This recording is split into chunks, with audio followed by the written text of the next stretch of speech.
Last point that I want to make is everybody here knows, if you study American history for 5 minutes, that real change never comes from the top on down. It always comes from the bottom on up. You know what I mean by that?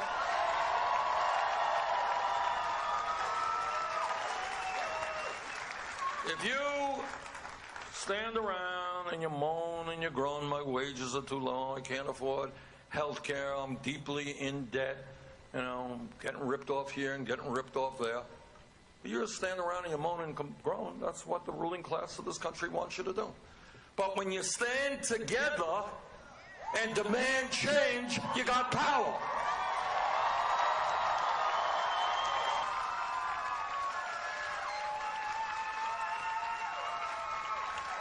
What is my point as I take you down this path of American history? My point is that the establishment always says it can't be done. You want to end slavery? Can't be done. You want workers to have human dignity? Can't be done. You think women should have the right to vote? My God, they're supposed to stay home and have babies. How dare you think that? You think that senior citizens in this country should live in dignity with decent Social Security benefits? Don't be crazy. Can't happen. That's always what goes on. And then what happens is people look around them, and with incredible courage, they say, wait a minute, that's crap. That's wrong. We're going to change things.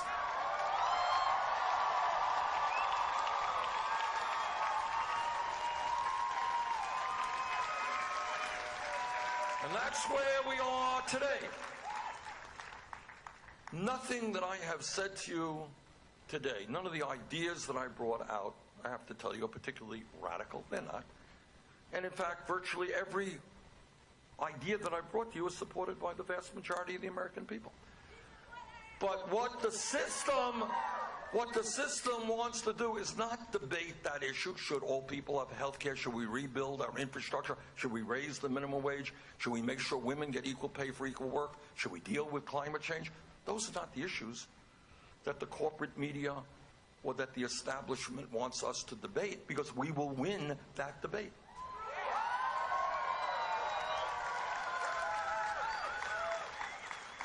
What they want is for you to believe that these ideas, what Sanders is talking about, it's just too big, too radical, too crazy. It can't be done.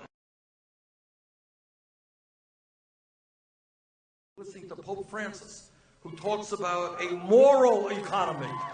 Is it right for companies to shut down factories here and move to low-wage countries around the world?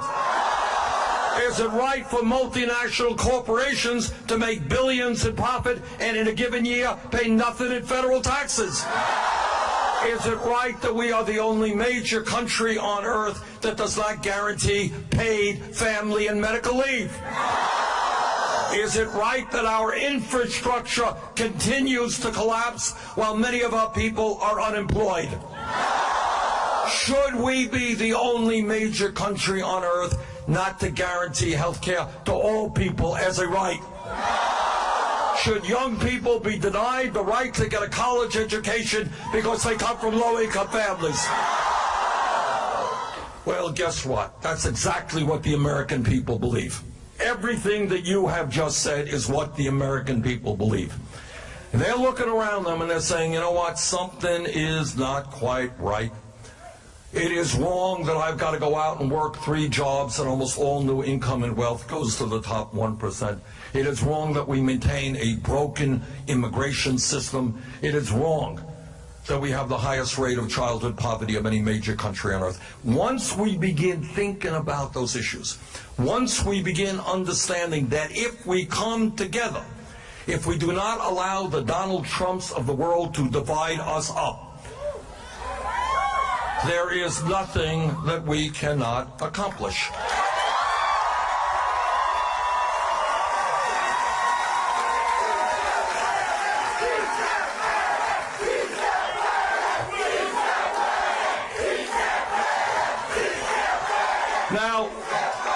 Now let me tell you why Donald Trump will not become president of the United States. In every major poll taken both nationally and state by state, we defeat Donald Trump by very large numbers. And in fact, just on Sunday, I think it was, NBC had a poll. Clinton was defeating Trump by 3 points. We were defeating him by 15 points. And that's true in many states as well. But more importantly, this is why Trump will never become president, because the American people will not support a president who insults Mexicans and Latinos,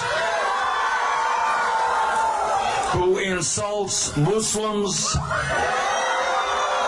who insults women, who insults African Americans and veterans.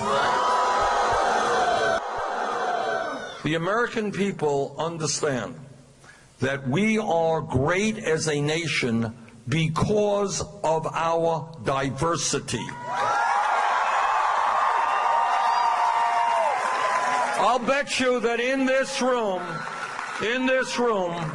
there are folks here who have come from more than 100 countries all over the world.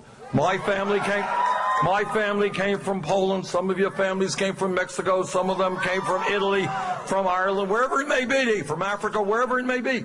That is what makes us strong, not weak.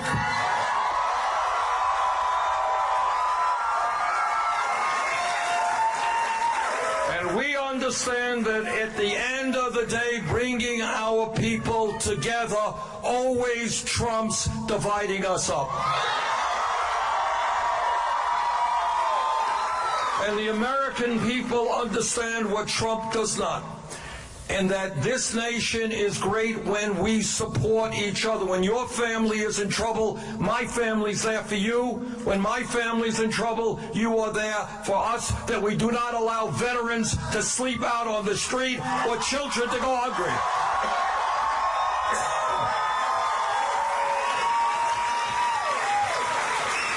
And the American people understand that supporting each other always trumps selfishness. And lastly, the American people understand what every major religion on earth has taught us for thousands of years, whether it's Christianity, whether it's Judaism, whether it's Islam, whether it's Buddhism, whatever it may be. And that is that at the end of the day, love always trumps hatred.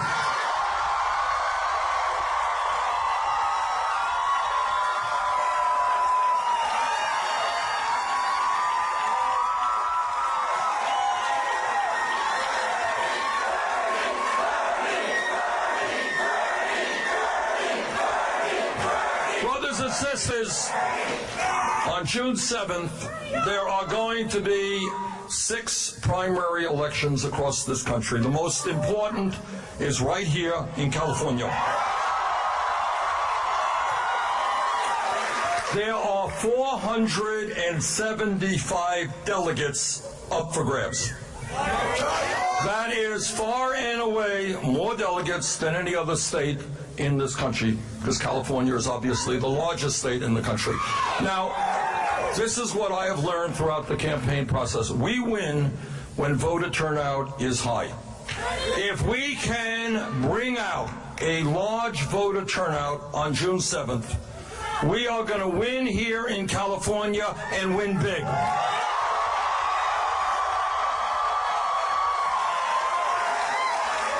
And if we win big in California, we're going to go marching into the Democratic convention with a lot of momentum.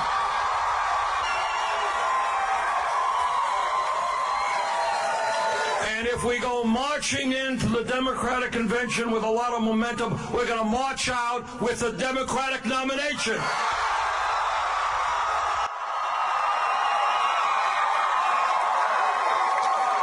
And if we march out with the Democratic nomination, Donald Trump is toast.